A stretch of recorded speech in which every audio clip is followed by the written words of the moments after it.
নির্বাচনের আগে ২৮শে October BNP একটি শিক্ষা পেয়েছে। এবার আন্দোলনের নামে নৈরাজ্য করলে তাদের ডাবল শিক্ষা দেয়া হবে, এমন হুঁশিয়ারি দিয়েছেন আওয়ামী লীগের সাধারণ সম্পাদক ওবায়দুল কাদের।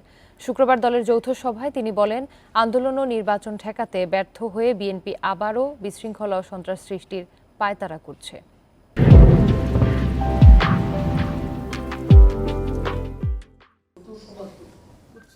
রাজধানীর বঙ্গবন্ধু এভিনিউয়ে দলের কেন্দ্রীয় কার্যালয়ে ঢাকা মহানগর, জেলা ও সহযোগী সংগঠনের নেতাদের সাথে যৌথ সভা করে আওয়ামী লীগ।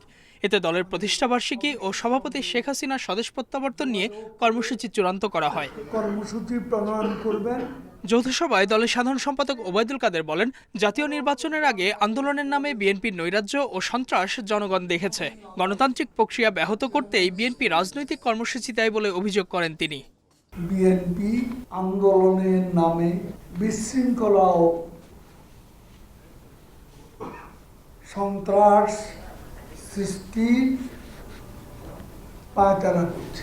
বিএনপির সমাবেশ মানেই অগ্নিসন্ত্রাস। আওয়ামী লীগ রাজনীতির মাঠে সুযোগ দেয় প্রতিপক্ষকে, তবে সহিংসতা করলে কোনো ছাড় নয় বলেও হুঁশিয়ারি দেন ওবায়দুল কাদের।